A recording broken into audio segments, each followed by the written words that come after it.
vocês, tchutchuzinhos da Pro. Bom, deixa a cantoria desafinada para lá, né? Vamos lá, galera. Página 176, 177. Iremos até a 182 hoje. Certo.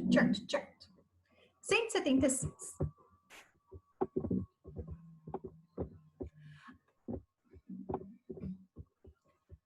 As pessoas com deficiências sensoriais percebem e interagem com o mundo de formas específicas. Essas pessoas enfrentam desafios diários para se locomover e se comunicar, por exemplo. Para garantir que elas tenham autonomia, é preciso que os ambientes como ruas, calçadas, escolas, restaurantes, lojas, entre outros, estejam adaptados para recebê-los da melhor forma possível. A seguir, conheça algumas estruturas e ações importantes para a inclusão das pessoas com deficiência visual e auditiva. O piso tátil tem textura. Tátil é esse piso que vocês estão vendo aqui, ó. É esse piso que a gente tem aqui em São José do Rio Preto. Nós não temos nas principais avenidas? Temos. Tem cores diferenciadas e sua função é orientar as pessoas com deficiência visual em sua trajetória. As bolinhas, que são essas aqui, ó. As bolinhas, estão vendo? Tem a função de alertar para a presença de algum obstáculo, como pode ter uma escada, pode ter uma rampa, pode ter um rebaixamento de calçada, ela está mais para baixo, ou uma plataforma de embarque e desembarque. Então, aqui, quando o deficiente visual está andando, você sente o que é bolinha e você sente o que são essas barrinhas aqui. Quando eles sentem pisando essas bolinhas, eles já sabem que alguma dessas informações deve ter, algum obstáculo deve ter ali, certo? Já as barrinhas, essas barrinhas que vocês estão vendo aqui, ó, elas têm a função do quê? De trilha. O que é trilha? De orientar, ó, siga reto aqui, vai seguindo, certo? Alguns semáforos têm sinais sonoros para indicar ao pedestre com deficiência visual o momento de atravessar a rua com segurança. Se você olhar aqui, ó, tá? Professora, todos os semáforos são assim? Temos apenas, infelizmente, poucos. O que precisaria eram muito mais, porque nós temos muitas pessoas com essa deficiência, certo? Deixa eu ver se tem alguma coisa aqui.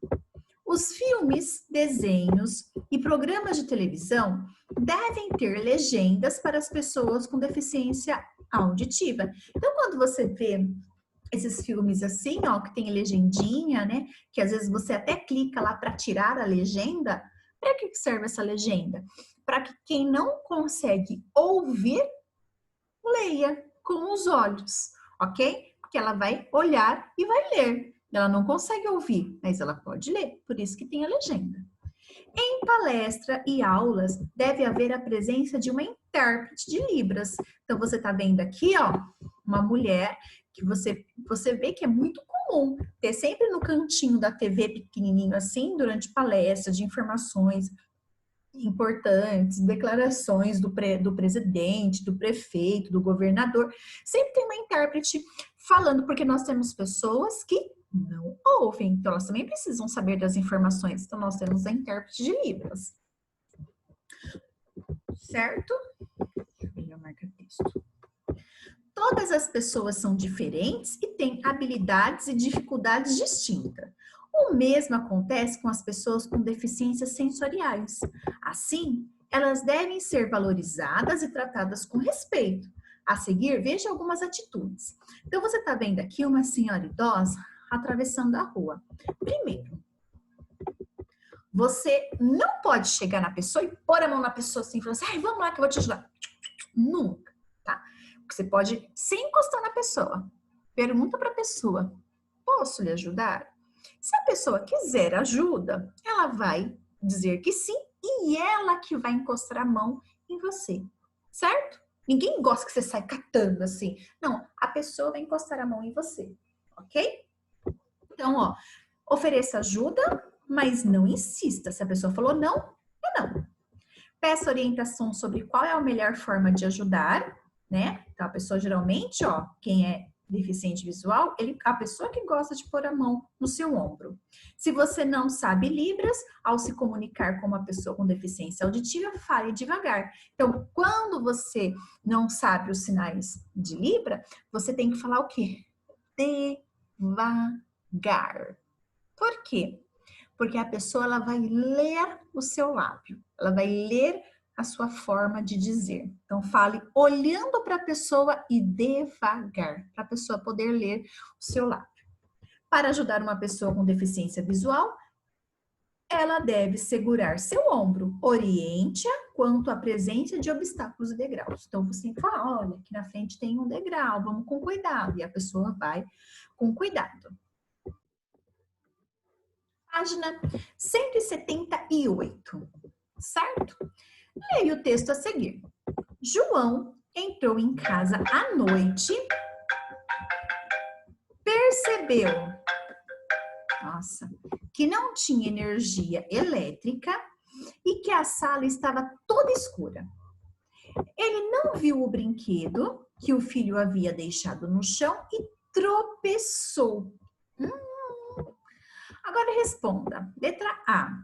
Qual os sentidos João não conseguiu usar ao entrar em casa? Então, na hora que ele entrou em casa, o que ele não conseguiu ouvir? Ouvir não, ele não conseguiu usar. Qual sentido ele não conseguiu usar? A visão. Por quê? Estava tudo escuro, não é? Então, ele entrou e não conseguiu enxergar o que estava lá dentro. E por que João não conseguiu ver o brinquedo? Porque não havia luz no ambiente, ele não conseguiu enxergar. 2. Observe as duas imagens. Situação 1 e situação 2. O que eu quero que você observe? Ó, a pupila. Olha essa pupila grande e olha essa pupila pequena. Lembra que a Pro falou? A pupila grande, aquela bolinha preta que fica grande no seu olho, ela fica grande quando tem pouca luz no ambiente. Então, quando tem pouca luz, tá meio escurinho, né? Sem essa lâmpada acesa, a sua pupila ela fica grande, ela fica dilatada. A pupila pequenininha, ela fica pequenininha quando você está num lugar com muita luz. Por quê? Porque ela precisa diminuir, porque tem muita luz entrando dentro dos seus olhos. Então, ela diminui para entrar só o suficiente. E ela fica grande para que possa enxergar, para que consiga procurar mais luzes. Então, a pupila grande é quando tem pouca luz. A pupila pequenininha é quando ela tem muita luz, certo?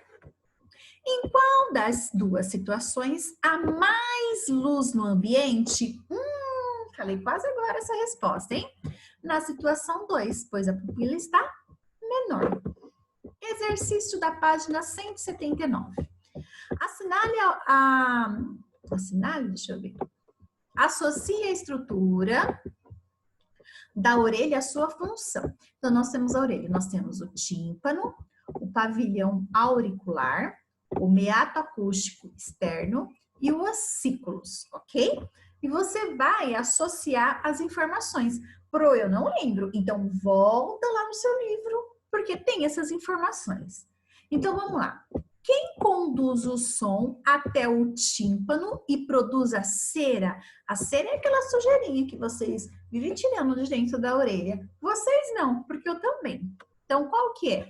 É o tímpano? É o pavilhão auricular? É o meato acústico externo ou são os ossículos?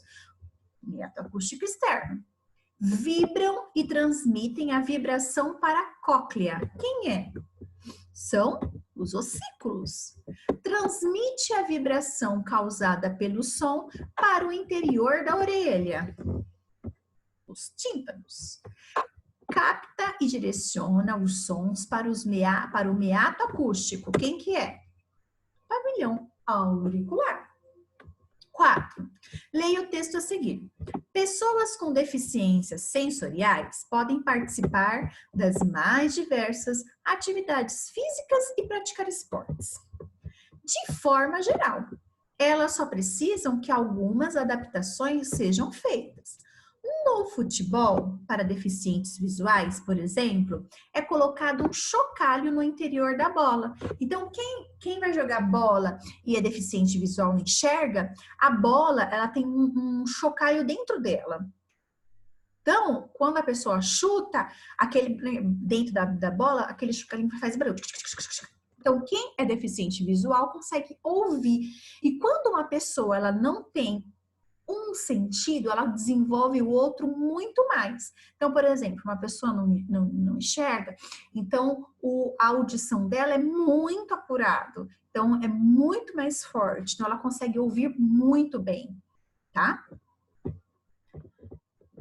Então vamos lá. Assinale a alternativa que indica qual sentido os jogadores utilizam para praticar o futebol. Ah, isso eu já falei. Então, eles usam qual o sentido aí para os jogadores de deficiência visual para conseguir descobrir onde a bola está? O tato, o olfato, a audição ou a visão? A audição. Eu já até falei essa resposta. Página 180. Observe a imagem a seguir. Então, olha aqui, ó, nós temos aqui, olha essa menininha aqui, ó. Observem ela aqui, ó. Certo? Ela tá dizendo assim, ó, ei, Carlos!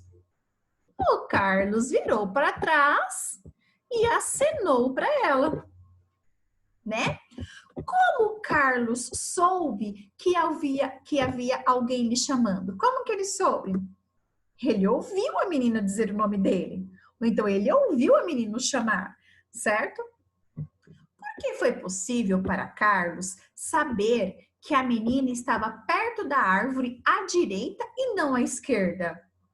Porque, ó, conseguimos perceber a origem e a direção de onde o som vem. Então, quando alguém te chama, você consegue ter direção de onde vem. Se foi desse lado ou se foi desse lado. Página 181. O que eu aprendi? Deixa eu pegar aqui e marcar texto. A visão e a audição são sentidos que nos ajudam a perceber e compreender o mundo à nossa volta. Os órgãos responsáveis pela visão são os olhos. Para enxergarmos, é preciso que o ambiente esteja iluminado. A íris, parte colorida dos olhos, controla a abertura da pupila de acordo com a quantidade de luz que há no ambiente. Os órgãos responsáveis pela audição são as orelhas. Então, você tem lá o sentido, que é a audição. O órgão é a orelha. Os sons são captados pelo pavilhão auricular e encaminhados para o tímpano, que vibra e transmite o sinal para o interior da orelha. Cada pessoa tem habilidades e dificuldades características. O mesmo acontece com as pessoas com algum tipo de deficiência. Para se sentirem incluídas, elas precisam que o ambiente conte com algumas adaptações e devem ser tratadas com respeito. Então, vamos para a última página, que é a 182.